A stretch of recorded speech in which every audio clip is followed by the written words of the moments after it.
The Visit. The rain had started just as the sun disappeared behind the Hollywood hills, casting a silver curtain across the wide glass windows of Sandra Bullock's secluded Los Angeles home. The city was still, unusually quiet for a Friday evening, almost as if the world itself had paused to hold its breath. Inside, Sandra stood barefoot in her kitchen, her palm resting against a cold coffee mug she hadn't sipped from in hours. The silence around her wasn't peaceful. It was the kind that filled the air when something was missing, when something unspoken kept circling your chest like an invisible hand. She wasn't expecting anyone that night. She hadn't taken any calls, replied to any texts, or posted anything online for weeks. Her manager was worried. Her assistant had grown used to silence. But there was one person who didn't wait for an invitation, someone who never needed one. Not because he assumed anything, but because he knew how to read silences better than anyone else. When the knock came, it wasn't loud, just a gentle rhythm, like someone tapping the door with a kind of cautious patience, as if they weren't sure whether they should be there. Sandra froze. She hadn't ordered anything. She hadn't told anyone to come. Her heart paused, just for a moment, and then it resumed. Faster.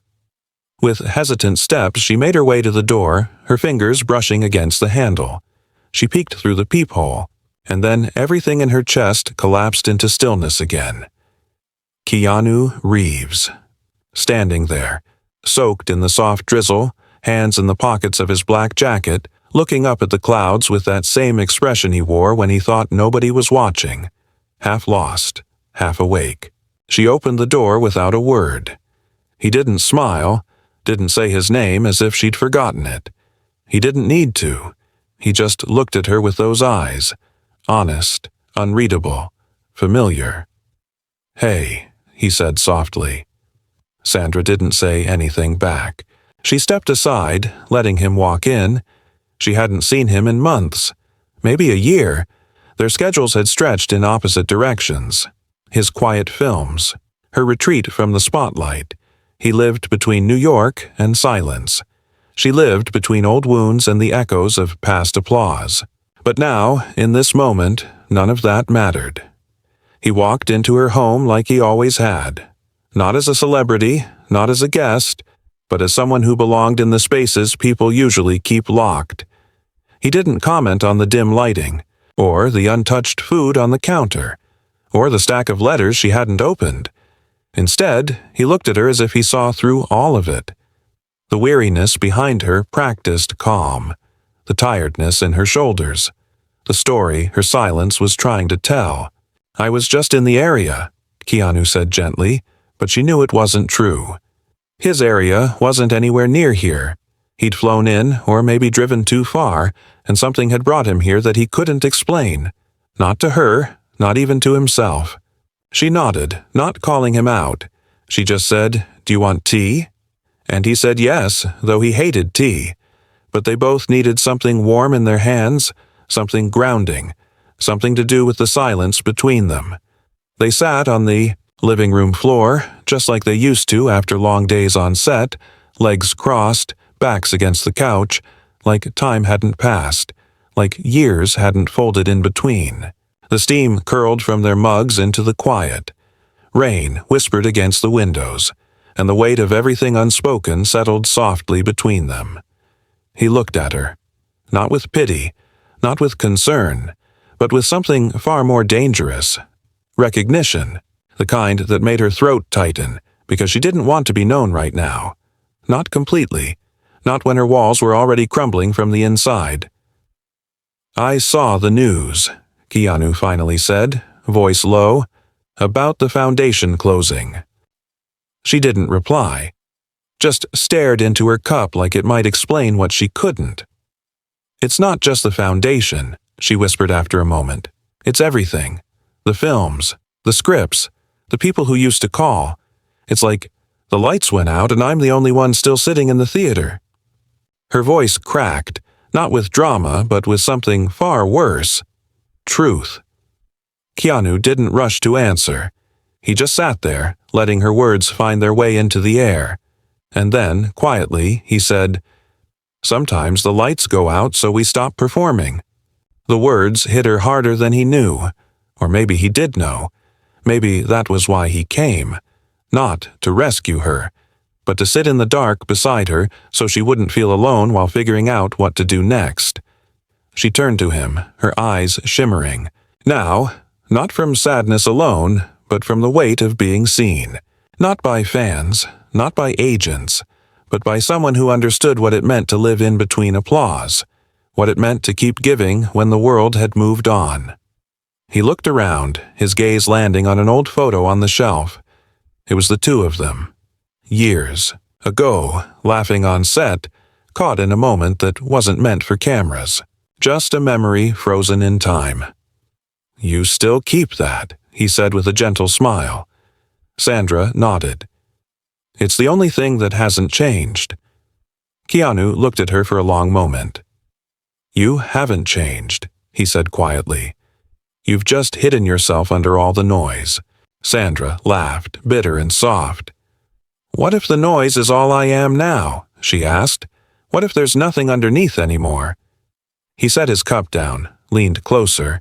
Not too close, but close enough that his voice felt like a secret only meant for her. "You're more than your last role. You're more than what the world remembers. You're still here. That's enough." And that's when it happened. The tears she didn't plan. The ones she didn't prepare for. They slipped out quietly at first, a single line tracing her cheek like rain on glass. And then another. And another. Until her shoulders shook, and she buried her face in her hands. Not out of shame, but because sometimes, when someone finally tells you you're enough, it breaks everything you've been holding back. Keanu didn't say anything. He didn't offer hollow comfort. He just sat beside her, the way people do when words aren't big enough, when presence is the only thing that matters. And for the first time in a long time, Sandra didn't feel like she was performing grief. She was just living it. Not for the camera, not for an audience, just for herself. And he stayed, long after the tea went cold, long after the rain stopped, long after the night folded in around them. Keanu stayed. And maybe that was all she needed, to start again. Not a grand gesture, not a spotlight comeback. Just someone who walked into her silence and stayed long enough to remind her that it wasn't empty. The memory room. Morning crept in quietly, threading its pale golden fingers through the blinds and spilling soft light across the floor where they had fallen asleep, not in each other's arms, but near enough to feel the weight of presence. Keanu had stayed. Not because he had to, not because he expected anything in return, but because somewhere deep inside her breaking silence, he heard something only he could understand. And so he had simply stayed. And now, in the stillness of that morning, Sandra awoke before him, her back aching slightly from sleeping, curled against the base of the couch, but her heart strangely calm, as if the storm had passed and what remained was not ruin, but a new kind of quiet. She turned her head, watching Keanu's face softened by sleep, so different from the one the world knew. This wasn't the man on screen. This was the man who showed up without asking, who listened without interrupting, who stayed without needing a reason. And for the first time in months, maybe years, Sandra felt the kind of safety that couldn't be scripted. She sat up slowly, not wanting to wake him, and walked barefoot through her house. The air was still cool, the kind that clung to skin like the last traces of a dream. She made her way down the hallway, her fingers brushing the wall like she was retracing the architecture of her life. Each door she passed had its own story, its own shadows, but there was one at the end of the hallway she hadn't opened in a long time. The memory room. That's what she had called it once. A small converted study where she kept the remnants of a life lived under lights, behind cameras, and inside stories that weren't hers. She hesitated at the door. Her hand hovered over the handle, and then she opened it. Dust floated in the air like faded applause. The room smelled of old wood, film canisters, and lavender, the scent of letters sealed and never sent. On the shelves were photos, some framed, some loose, Old scripts marked, with notes in the margins. Clippings from magazines she never asked to be on. Fan letters yellowed with time, and in the corner, a box that hadn't been opened since she moved in. It had his name written on it, Keanu. Not because he had given it to her, but because she had filled it herself over the years, quietly collecting the echoes of the moments they shared, moments the world never saw. A picture from their first audition together. A hotel napkin with his handwriting on it, one line. "You looked tired. I brought you soup. It's outside." A pair of sunglasses she had found after a shoot, never returned. And a letter. Unsent. Unfinished. Folded so many times the crease had nearly worn through the paper. She sat cross-legged on the floor, holding the letter like it might collapse in her hands. And she began to read it again, though she already knew every word. It wasn't dramatic. It wasn't even romantic. It was real. It was a confession. Not of love, but of something deeper. Regret.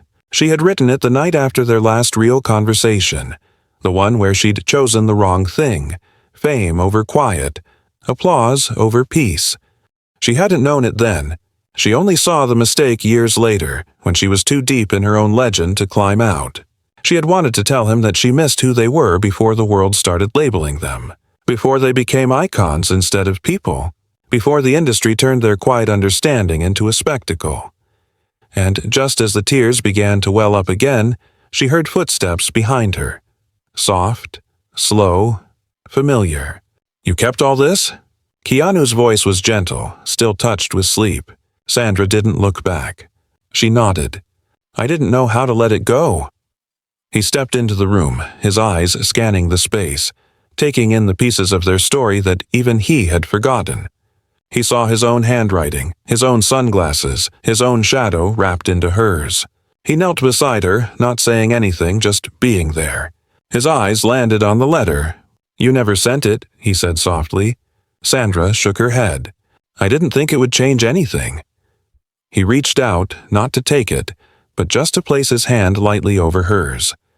Maybe it didn't need to.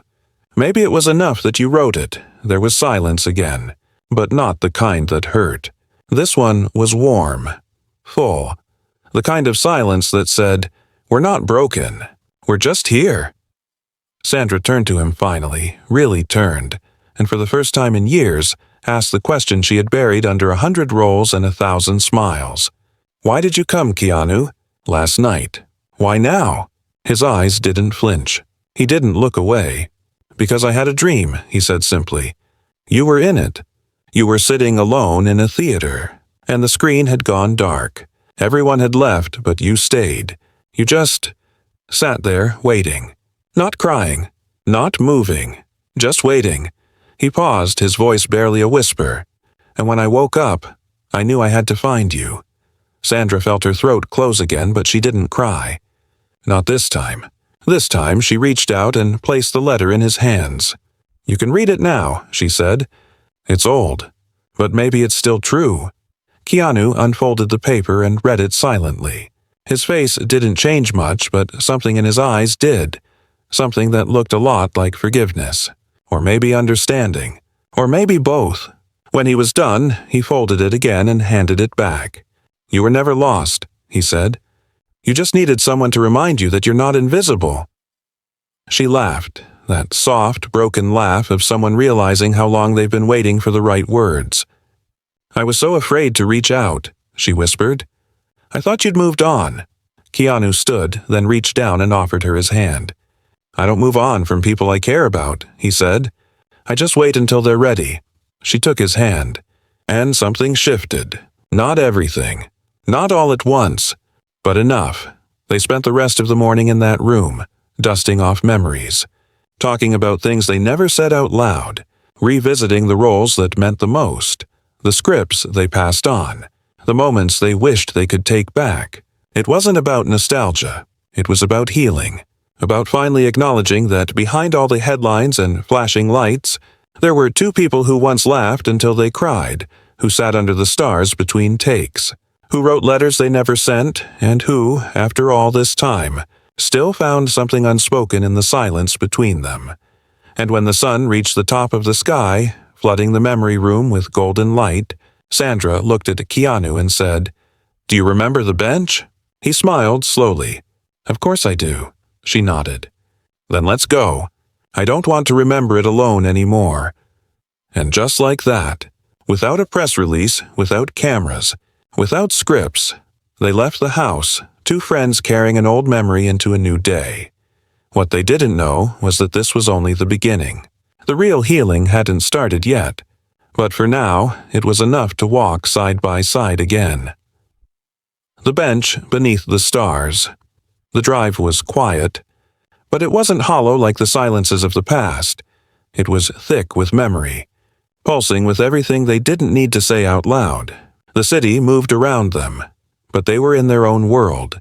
Two people stitched together not by romance or scandal or the media's hunger for headlines, but by something gentler, something quieter, a kind of soul memory. As Keanu drove, Sandra stared out the window, her eyes tracing the skyline like she was seeing it all again for the first time. The hills, the flicker of familiar buildings, the old bookstores tucked between coffee shops that had changed names but not hearts, and finally, the curve in the road that led to the hill, the one that rose gently above the city and ended in silence. It had no name on a map, but they had always called it the bench. They had found it together during one of those long late-night conversations back when they were filming, back before the world decided who they were supposed to be.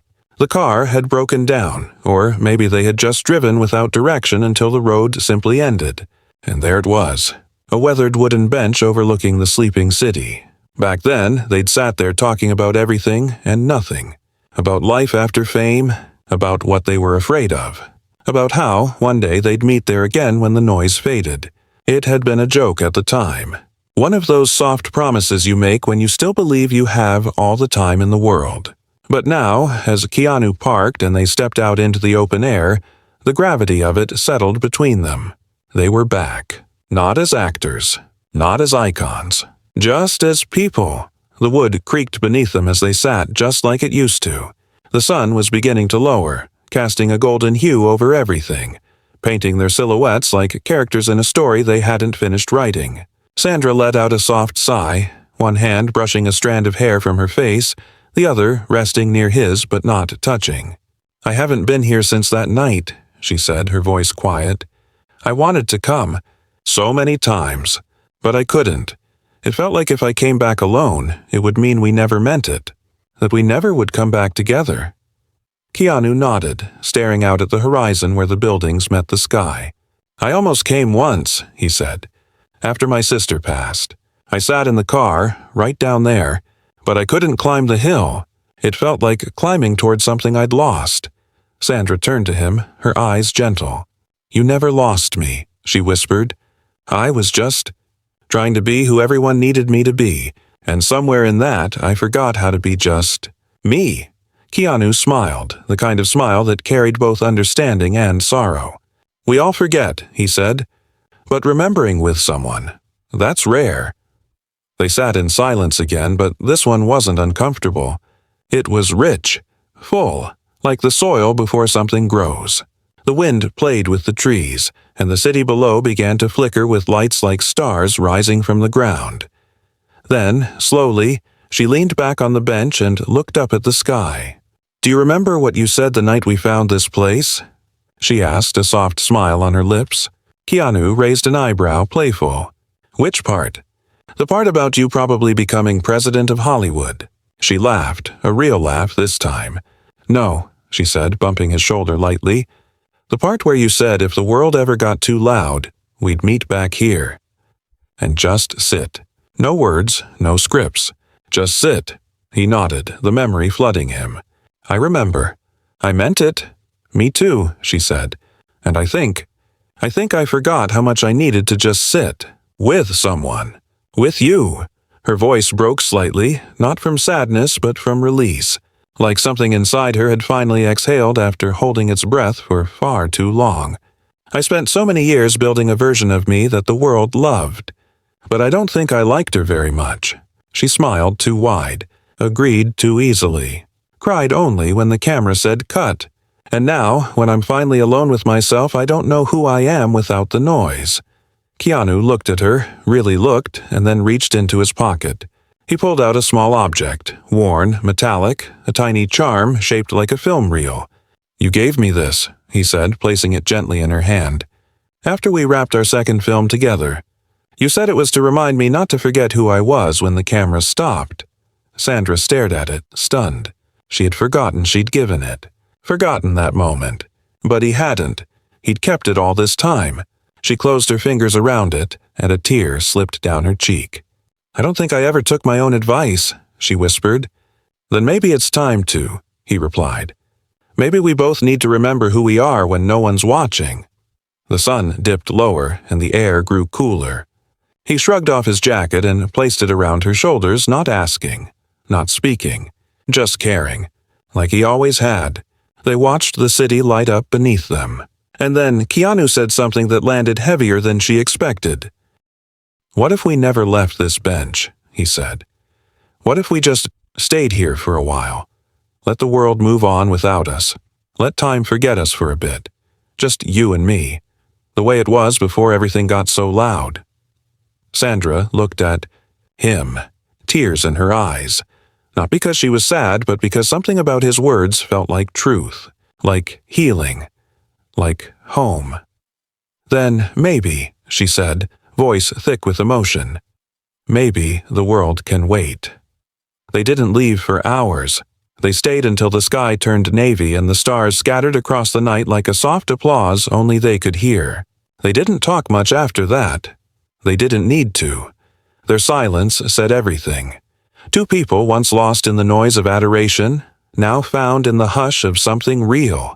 The bench hadn't changed. Neither had the sky. And maybe, just maybe, neither had they.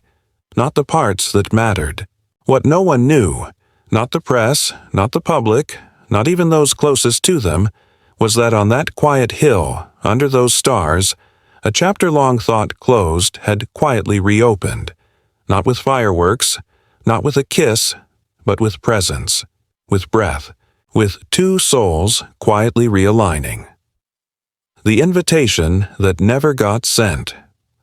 When they returned to Sandra's home that night, the world outside had already fallen into its quiet rhythm, but something inside her had shifted so deeply that even the walls felt different. She walked through her house like someone rediscovering their own life, like each corner was slowly waking up after years of emotional winter. Keanu followed her, not too close, not hovering, but simply there, present, steady, unhurried, like he understood her pace without needing to ask. They settled near the fireplace without turning it on, and Sandra looked at the flickering city lights beyond the glass walls as if they belonged to a different world entirely. "Do you know what scares me the most?" she said suddenly, without warning, her voice low and filled with an honesty she rarely allowed herself to show. "That I wasted so much time pretending I didn't feel anything. That I convinced myself silence was safer than vulnerability. That I let years pass and never asked the questions that mattered." Keanu listened with the stillness of someone who never rushed conclusions, someone who had learned the hard way that pain only breaks you when you refuse to face it. "You were surviving," he said. "You don't get to hate yourself for survival." She inhaled shakily because maybe that was the first time someone had given her permission to stop grieving her own past mistakes. She stood and walked toward E. A cabinet she never opened, as if suddenly her own steps were guided by something deeper than memory. She reached in and pulled out an old notebook, dark maroon cover, frayed at the edges, pages soft from time. "This was where I wrote things I never sent, thoughts I was afraid to say, messages to people I didn't know how to speak to anymore." She set it between them and opened it slowly, like someone peeling away old armor. Inside were dozens of handwritten drafts of invitations, confessions, apologies, and pieces of prayers she never prayed out loud. And there, midway through, was the one she had forgotten existed. A single written invitation from years ago. A handwritten message addressed to him, to Keanu, the night before her biggest awards ceremony, the night she won. The night the world celebrated her like she was the pure center of Hollywood magic. She had written it in her hotel room, intending to slip it under his door, but she never did. Keanu recognized the handwriting instantly, even before reading it. She handed him the page with trembling fingers, and this time she didn't hold back the fear behind her eyes. He took it gently, reading the words that were never spoken, and it said that she never wanted to celebrate anything big without him. That winning meant nothing if she couldn't share the journey with someone who understood the price of success. That she missed him that night more than she missed the applause. That she wished he had been beside her, not as her date, not as publicity, but simply as the only person she trusted to tell her the truth about what mattered. And at the bottom, she wrote a line that hit him like a quiet strike to the soul. "If I lose myself in this world, promise you'll pull me back." Keanu looked up slowly, his eyes soft yet burning with something she couldn't quite name. "Sandra," he said quietly, "I would have come. If I had received this, I would have come." Her throat tightened painfully because she knew. She knew. And maybe that was the worst part of regret. Not losing something by accident, but losing it because fear convinced you silence is safer than honesty. "I thought I wasn't enough that night," she whispered. "I thought you wouldn't want to be there." Keanu closed the notebook gently, his hand resting on top of hers. "I've spent most of my life wishing someone would let me show up for them," he said, "but I can't show up for a door that never opens." His words were not blame. They were truth. And truth, when spoken with love, hurts not because it wounds, but because it awakens. The moment stretched slow, full, electric. Not romantic in the cheap, scripted sense, but sacred in the way two souls recognize each other after decades of walking in opposite directions. Sandra wiped her eyes with the back of her hand, but the tears wouldn't stop. "I don't want to keep losing time," she said. "Not again. Not with you." And Keanu leaned closer, not touching yet, but close enough for his voice to reach the deepest part of her. "Then don't," he whispered. "Open the door this time." Something softened. Something surrendered. Not to a relationship, not to labels, not to the world's fantasy of them. This was deeper. This was two human beings choosing not to hide anymore. Sandra closed the notebook and placed it on the table like she was closing a chapter she no longer needed to keep caged. "I want to relearn how to live without fear," she said, voice raw. "Not perform life. Live it." Keanu nodded. "Then let me walk with you while you do. Not in front. Not behind. With you." That single promise felt cleaner, truer, more powerful than any vow fame ever disguised as intimacy. They both knew this wasn't a rekindling of some lost Hollywood romance. This was the beginning of something far more important, two broken healers choosing to rebuild with gentleness. The night moved softly around them, the world outside unaware of the shift happening behind closed doors. Not dramatic, not scandalous, but deeply human. And in that quiet, they began something the world rarely witnesses anymore. A connection, not built on image or attention, but on presence, stillness, and a promise to show up, not when it's convenient, but when it matters. Where healing turns into purpose. It had been 3 weeks since that night on the bench and the reopening of a notebook that had never meant to see the light of day. 3 quiet, grounding weeks, not filled with interviews, not measured in headlines, not scripted by agents or publicists, but spent in soft, steady rhythm. Sandra had stopped checking her phone every hour. She had let go of the pressure to be productive every second of the day. The silence that once felt like an enemy had become an ally, a mirror reflecting her truest self back at her. And Keanu, in the most Keanu-like way, had remained nearby without becoming a shadow. He didn't hover. He didn't fix.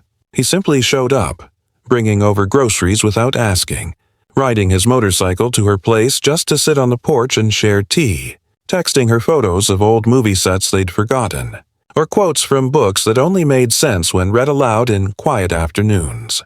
His presence had become a kind of compass, gently pointing her inward again, to the parts of herself she had buried beneath years of pleasing everyone but herself. But it wasn't just about feeling better.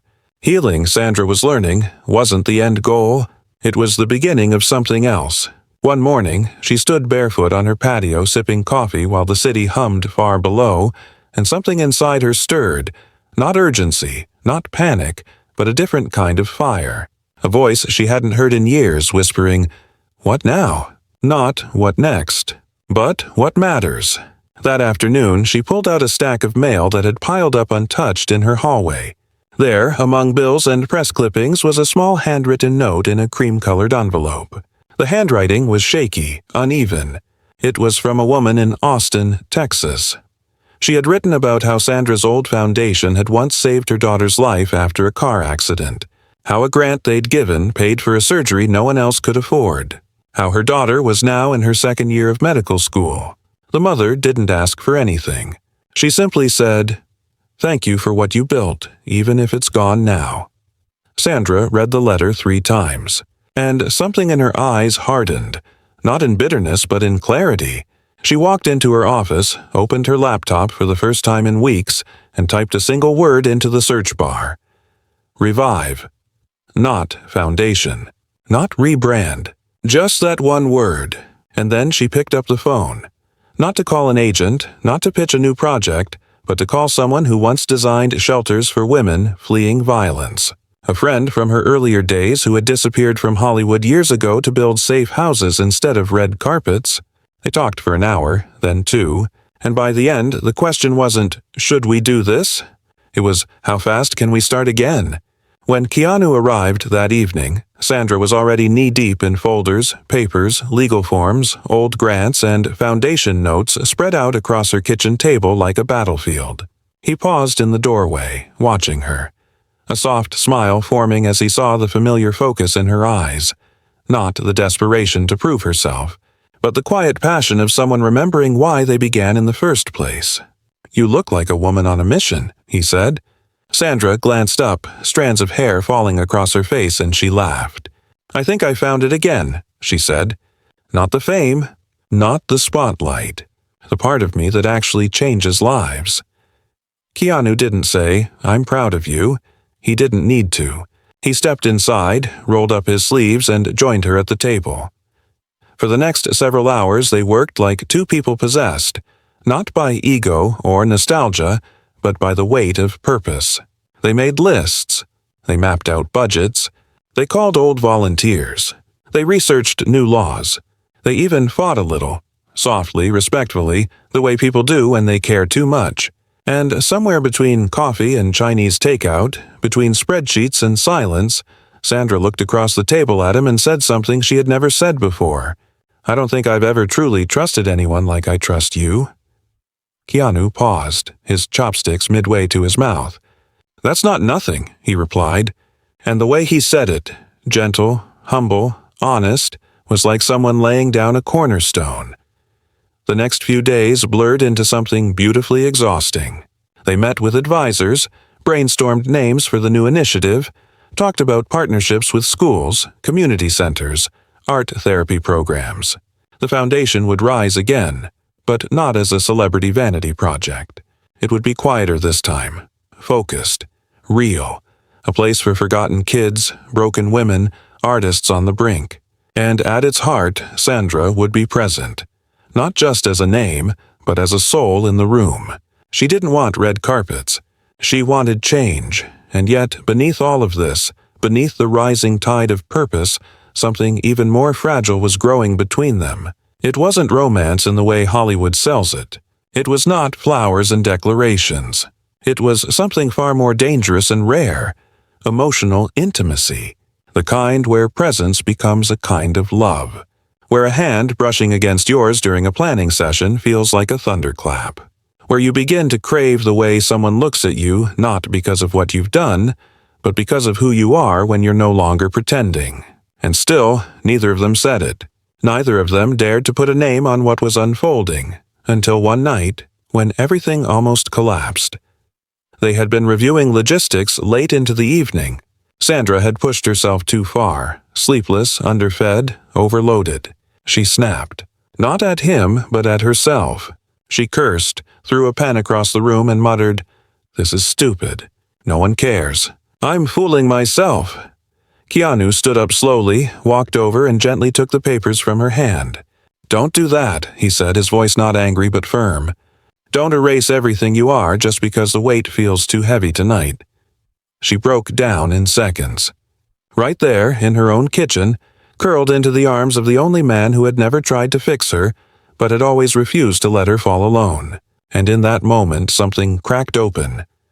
Not a kiss, not a confession, something simpler and yet more sacred. She whispered into his shirt, "Please don't disappear after this. I can't go back to being alone like before." And Keanu, without hesitation, without drama, whispered back, "I'm not going anywhere. Not this time." The red dress in the quiet room, the fundraiser, wasn't supposed to be a grand return, nor a spectacle meant to prove anything to the world. Sandra didn't want that. What she had rebuilt alongside Keanu was never about redemption in the eyes of the public, but about purpose reborn through pain, a sanctuary pulled from the ashes of her silence. But still, the moment came, the evening when she would stand before a small room of survivors, artists, educators, and quiet heroes, to speak not as a star, but as a human being who had once almost drowned in applause and found salvation in stillness. She hadn't worn a red dress in years. It wasn't about glamour or vanity. It was about courage. It was the same dress she had once worn at the height of her career, when everyone wanted a piece of her but no one stayed to see what was left. She had kept it in the back of her closet like a warning, like a symbol of a version of herself that had been curated for others. But tonight, as she slipped it on, her hands didn't shake. Her reflection didn't lie. The woman staring back in the mirror was not the one who chased validation, but the one who had stood at the edge of forgetting who she was and turned back in time. Keanu was already downstairs when she walked in. He was adjusting the microphone settings with the sound tech, sleeves rolled up, no entourage, no press agent, just calm focus. And when he looked up and saw her, really saw her, it wasn't desire or nostalgia that lit his eyes. It was reverence. That silent, weightless moment when you witness someone step fully into who they were always meant to be. She gave him a soft smile. "Too much?" she asked, gesturing to the dress. He shook his head slowly. "Not enough," he said, and she felt her breath catch. Not because he was charming, but because when he said things like that, they landed like truth. The room filled slowly, not with celebrities, not with flashing cameras, just people, real people. A mother whose daughter had escaped an abusive household through the Foundation's new program.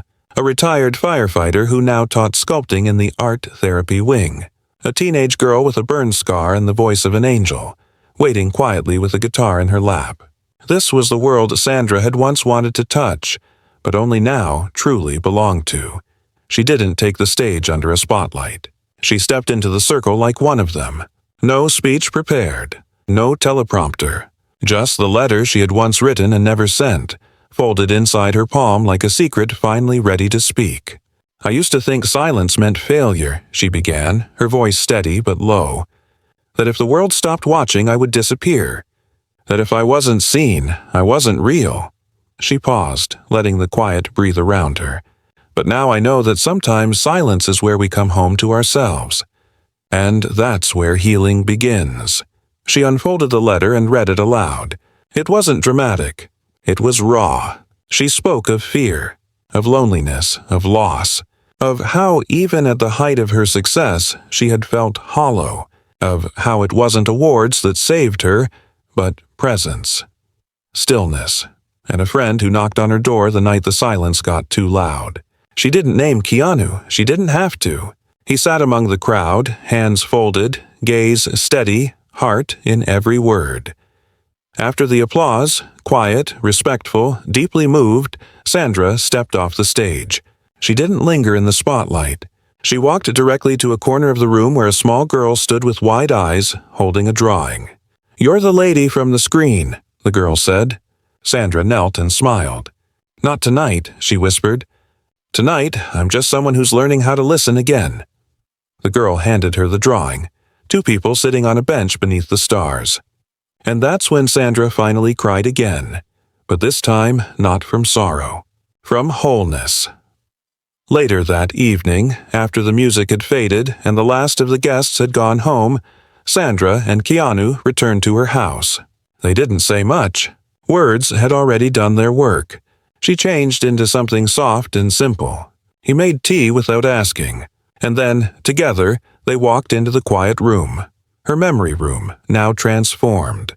The boxes had been cleared. The shelves now held not relics of a life that once was, but stories of people she had helped. Letters from children. Photos of community art days. A wall of handwritten dreams submitted anonymously by those the foundation served. This doesn't feel like a shrine anymore, Keanu said, looking around. It feels alive. Sandra nodded. Because I finally let it live.